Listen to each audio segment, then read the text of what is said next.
ce moment, disons que je suis attiré par les couleurs. Disons qu'il y a des nuances dans les couleurs qui sont complètement libres. C'est-à-dire, quand vous voulez exprimer un mot ou un concept par des mots, vous êtes limité par le mot. Vous ne pouvez pas inventer des mots, alors qu'on peut inventer des couleurs. Selon le dosage des couleurs, vous pouvez aller vraiment jusqu'au bout de la nuance que vous voulez exprimer. Et depuis quelques années maintenant, quand je veux me relaxer, je me mets à compulser des bouquins d'art. J'aime bien la surprise. Disons que la peinture n'a plus du tout le même propos qu'avant. Où avant, il s'agissait de reproduire la réalité. Maintenant, pour ça, il y a la photo. Et encore, la photo, on peut aussi la trafiquer, la travailler. Disons que maintenant, l'émotion et le message est plus importante que le sujet lui-même.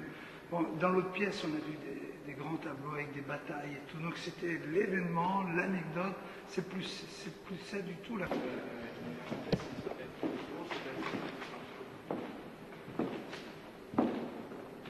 Non, j'aime bien. Je suis plein d'admiration devant les maîtres, les Canaletto,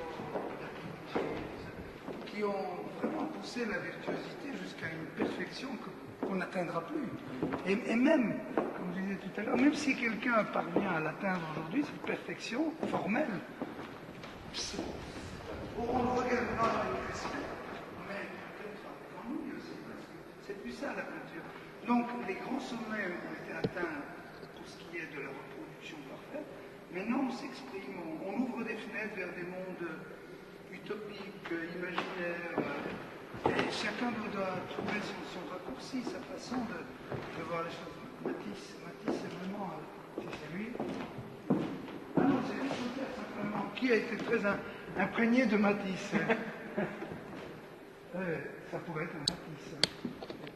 Mais Voltaire, c'est un peintre que j'aime beaucoup aussi. C'est un peintre qui est mort à 37 ans, il n'a pas eu le temps de s'exprimer. En fait, c'est marrant, mais il y a le dénominateur commun de ce que j'aime, c'est Matisse. J'aime bien un peintre comme David Hockney, qui a été très influencé par Matisse.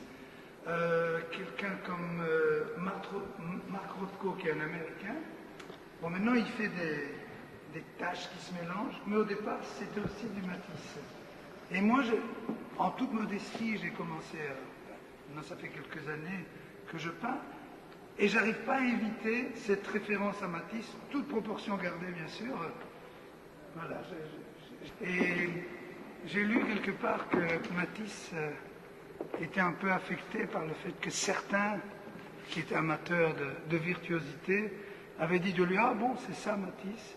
Et il a écrit comme une épitaphe professionnelle « J'ai travaillé toute ma vie pour arriver à ça. » Et j'en suis heureux. C'est vrai que c'est pas facile pour les peintres contemporains de se faire reconnaître en tant que peintre. Oui.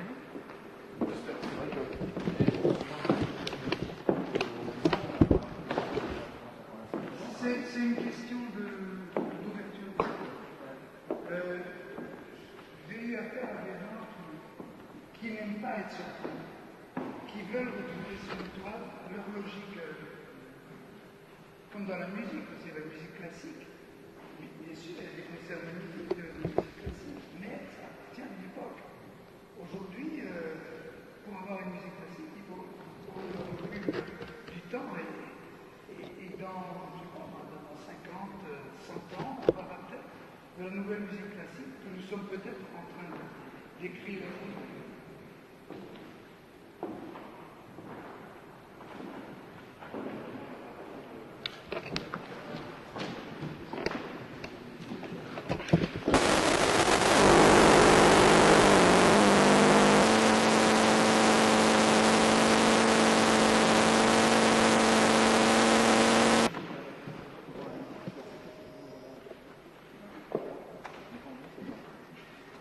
Souvent, quand les gens arrivent, ils s'appuient sur les cuves qui sont là. Alors tout le monde saute dessus, évidemment, en disant « Oh là, attention, ce numéro-là ». En fait, c'est le reflet de tout le haut, je pense. C'est vrai que c'est pas facile, en fait, de se faire. Je vois que les losanges sont différents. Ça n'a rien à voir avec... C'est pas une montre, par hasard, non. On dirait un cadran solaire. Je ne sais pas si c'est un rapport. Là, j'avoue que je... Ah, vous auriez dû. À qui je vais demander? Oui, il y a notre gardien là-bas qui va lui demander. Ah non.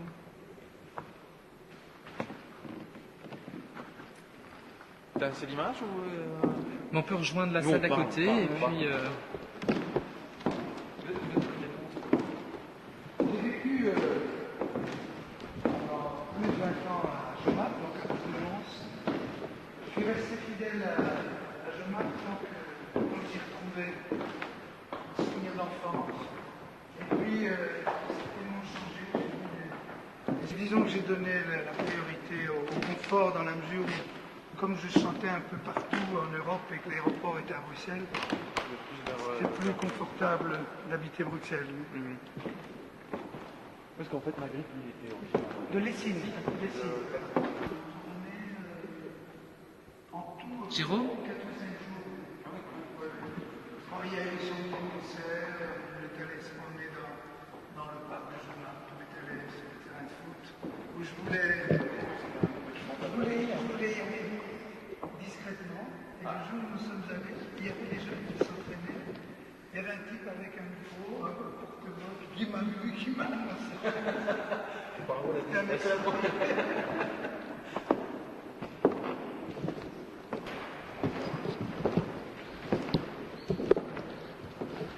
cette émission Non, Vanessa Paradis.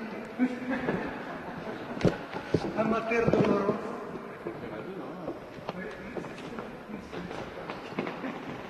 C'est l'émission qui sera aussi diffusée en Belgique et sur la chaîne No Télé, c'est une chaîne régionale en fait, Caranguien par là. Vous êtes de la région de Jemappes? Non, pas du tout. Je suis de Ouattrel ou à côté de Roubaix. Ah oui. Je me souviens, c'est en France. C'est en France. Au niveau du département art moderne, en fait, c'est ce qu'il y avait là-bas dans D'accord, ok.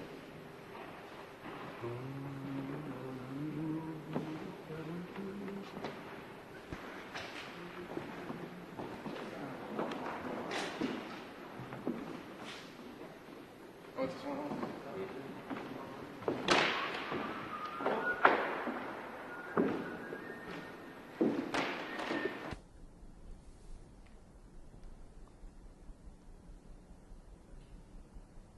Tu me dis un petit peu de synchro, tout ça? C'est bon, c'est tout. Ok. Quand tu veux. C'est le Palais des Beaux-Arts de Lille qui nous accueille aujourd'hui avec notre invité Salvatore Adamo. Salvatore, bonjour. Bonjour. Merci Bonjour. d'être là avec nous. Plaisir pour moi. On va parler peinture, vous êtes amateur de peinture, vous en faites un petit peu. Oui, en toute modestie, oui. On en parle tout à l'heure, mais avant on va parler de votre nouvel album qui s'appelle Regard. Merci. Un petit peu dans la lignée de ce que vous avez fait, mais en même temps il y a des nouveaux rythmes quand même dans cet album. Oui, disons que je veux pas que ma musique soit poussiéreuse, j'écoute beaucoup de musique, donc il y a des sons d'abord qui sont dans l'air du temps et qui me plaisent en plus, donc sans vouloir trop faire dire de moi, tiens, il veut être absolument dans le coup, j'ai adapté certaines sonorités à mon style. Et voilà, donc il y a une évolution discrète, mais quand même notable, puisque vous m'en parlez. C'est vous qui écrivez la musique, vous écrivez aussi les paroles. Oui. Quels sont les thèmes que vous abordez dans votre album? Bon, cet album s'appelle Regard parce que j'estime qu'un auteur-compositeur doit être aussi, à sa façon, en poétisant un peu le propos, doit être chroniqueur ou témoin de son temps. Donc, Presque journaliste. Oui, en quelque sorte, oui. On pourrait... Les gens me connaissent pour mes petites chansons fleurs bleues de mes débuts, mais c'est vrai que je suis très sensible à ce qui se passe autour de nous. Et dernièrement, l'actualité étant ce qu'elle est, surtout en Belgique, on a découvert des choses assez tristes. C'était impossible de ne pas être influencé et imprégné par l'actualité. Donc, j'ai écrit une chanson qui s'appelle « Laissez rêver les enfants », qui fait allusion à la Marche Blanche. Vous y étiez d'ailleurs à la Marche Blanche. J'y étais, et puis je dois dire que ce qui a surtout provoqué la chanson, c'est quand j'ai entendu une chose terrible. C'est un psychologue qui, sur antenne, a dit qu'un petit garçon de 5 ans aurait demandé à sa maman « Et moi, maman, quand est-ce qu'on me tue ?» C'est terrible d'entendre des choses pareilles. Donc, naïvement, j'ai essayé de rendre certaine confiance aux enfants, de leur rendre leur insouciance, parce que je ne pense pas qu'ils puissent vraiment s'épanouir en ayant peur du loup qui pourrait être au coin de la rue. Il y a des portraits aussi, notamment sur une jeune dame à Bruxelles. Oui, il y a des chansons, on ne sait pas comment elles naissent. En fait, il pleuvait, Bruxelles était gris, et il y avait un tram jaune qui passait. Et à une des fenêtres du tram, j'ai vu une Africaine avec un magnifique boubou bleu, mais électrique. Et il y avait un anachronisme entre la pluie et sa présence. Donc, je me suis mis dans sa peau et j'ai imaginé ce qu'elle pouvait s'inventer comme histoire dans sa tête pour s'évader de cette grisaille. Et voilà, je l'ai appelée Salima. Je ne sais pas comment dans la vie elle s'appelle. Et puis, il y a bien sûr une chose importante que nous sommes en train de vivre, c'est cette fin du siècle et fin de millénaire. Donc, j'ai fait une espèce de bilan subjectif, bien sûr, qui n'engage que moi, avec mes espoirs, avec peut-être mes déceptions, dans la mesure où c'est vrai qu'on a fait des progrès extraordinaires et que j'ai toujours l'impression, et je pense ne pas être le seul dans ce cas, j'ai toujours l'impression que l'homme n'a pas réussi à choisir ses priorités. Bien sûr, on a marché sur la Lune, on a presque un pied sur chaque étoile, mais la barbarie est toujours là. On n'a pas réussi à l'extirper de chez nous. Donc c'est des choses, des paradoxes qui me choquent. Mais rassurez-vous, il y a aussi plein de chansons d'amour, parce que là on parle de choses graves. Salvatore, vous parliez tout à l'heure de vos débuts, de vos chansons, Oui. vous les qualifiez de fleurs bleues. Est-ce qu'on écrit de la même manière aujourd'hui, en 98, qu'on écrivait il y a quelques années, il y a 30 ans? Certainement pas. Je pense par exemple à une chanson comme La Nuit, que j'ai écrite il y a 32 ans, dans laquelle je dis « Tantôt tu me reviens fugace ». Bon, j'étais tout imprégné de Verlaine et de Baudelaire. Aujourd'hui, je l'aurais écrite différemment, cette chanson. Et puis maintenant, le langage de la rue est de plus en plus présent dans les chansons. Il y a des formes un peu classiques qui pourraient passer pour un peu pompeuses, qu'on essaye d'éviter. J'en suis consciente, vous savez. Ok, pour la première partie.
Ok. Alors Salvatore, je disais tout à l'heure que nous allions parler peinture. Vous faites de la peinture, vous? En toute modestie, c'est vrai que j'ai osé exprimer quelques petits délires sur des toiles. Mais vous savez, déjà, j'ai dû me faire violence pour oser peindre sur toile. Pourquoi? Parce qu'au début, c'était sur papier, ensuite sur carton, et puis par respect pour les grands peintres qu'ont pu être les Van Gogh et tout ça, qui n'avaient même pas de quoi se payer une toile. Donc je dis, tiens, qu'est-ce qui me permet, au nom de quoi, ce que je vais faire est digne d'être sur une toile? Mais c'est pas de la fausse modestie, c'est vraiment une pudeur que j'avais par rapport à la toile. Bon, maintenant j'ai surmonté cette retenue. Ça ne veut pas dire que je peins mieux, mais j'ose. Quelle est votre peinture? C'est l'art moderne?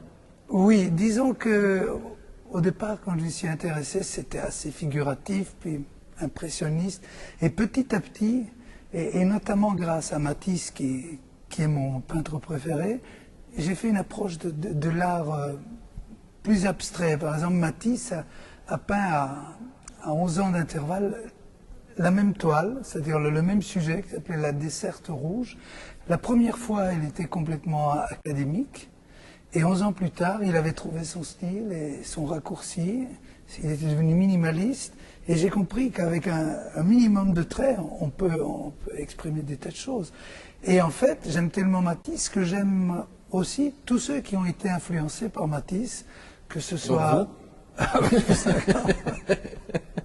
Non, non, David Hockney, Mark Rothko, un Américain qui s'appelle Devon Korn. Et en partant de Matisse, je suis même allé vers des peintres encore plus abstraits comme Pollock, comme de Kooning. Voilà, donc j'ai besoin de ces fenêtres ouvertes sur des mondes imaginaires, sans doute utopiques, mais où la couleur est belle, dans laquelle on peut planer, où on peut remettre des choses en place, on peut dénoncer aussi. Vous savez que le propos de la peinture a tellement changé depuis longtemps, puisqu'au départ, il était question de reproduire exactement la réalité. Et il y a des grands maîtres qui ont fait des choses époustouflantes, que ce soit les Canaletto, Da Vinci, Ingres, Delacroix. Mais après, disons que le message est devenu... Et l'émotion est devenue peut-être plus importante que le sujet lui-même. Ici, on est au Palais des Beaux-Arts de Lille. Oui. Et je suis heureux parce qu'il y avait de très belles choses. Vous avez le temps d'aller dans les musées quand vous êtes en concert, parfois dans certaines villes? J'essaye. Du moins, je me renseigne. Je me dis, est-ce qu'il y a un musée à voir? Et puis, selon la longueur de la répétition et les horaires, j'essaye d'y faire un saut. Oui. Mais j'aime beaucoup ça. Et j'estime qu'il y a des grandes œuvres qui appartiennent au patrimoine mondial, et ces œuvres-là, je n'ai aucune envie, d'abord j'en ai pas les moyens, mais je ne voudrais pas qu'elles soient chez moi. J'estime qu'une grande œuvre doit pouvoir être vue par tout le monde. Et c'est dans les musées qu'elles ont leur place. Merci. Ok. Bon, merci Adamo d'être venu ici au Palais des Beaux-Arts. C'est un plaisir. On rappelle donc votre album qui s'appelle Regard, on rappelle également des concerts. Vous êtes à l'Olympia au mois d'octobre? Oui, du 27 octobre au 1er novembre, donc c'est pour mon anniversaire. C'est le plus beau cadeau qu'on puisse me faire, me permettre de chanter ce jour-là. Et ensuite, j'aurai le bonheur, et je le dis sincèrement, de revenir dans le Nord et à Lille. Je crois que c'est pour la réouverture du Sébastopol. Le 5 décembre d'ailleurs. Et bon, je ne veux pas non plus frotter la manche des gens du Nord, mais c'est une région qui ressemble tellement à celle dans laquelle moi j'ai vécu le Borinage, parce qu'on a un peu la même culture. Moi j'ai vécu dans une région minière, donc vous savez de quoi je parle. D'ailleurs dans l'album j'ai fait une allusion à mon enfance dans ce paysage minier qui est dans les Heures Bleues. C'est un peu un hommage à mes parents que je remercie de m'avoir protégé de la grisaille, d'avoir caché la grisaille de leur réalité pour que moi j'ai une enfance heureuse. Merci en tout cas. Merci, à bientôt. Vous m'avez dit que vous étiez aussi passionné par les ordinateurs. Je ne suis pas vraiment passionné, je me sers, mon fils a eu beaucoup de mal à m'initier aux ordinateurs, et tout l'usage que j'en fais, je m'en sers en fait comme toile, puisque je dessine sur ordinateur. De brouillon en fait. Oui, c'est ça, de maquettes, et je fais des tas de dessins sur ordinateur, que je compte un jour reproduire sur toile, en espérant en avoir le temps. Bon, on va regarder tout de suite la sélection CD-ROM de Pascal Leroy. Hein ?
Je dis bonjour ou pas?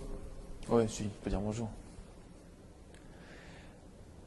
Bonjour, vendredi après le journal, je vous donne rendez-vous pour qu'on se le dise avec notre invité Salvatore Adamo. Salvatore, on parlera de votre album, on parlera de la peinture, Bonjour. mais on ne parlera pas du foot. Pourtant, vous aimez le foot, hein? Ah, j'adore le foot, on va être en pleine Coupe du Monde, mais il ne faut pas que ça éclipse le fait que Lens a été champion.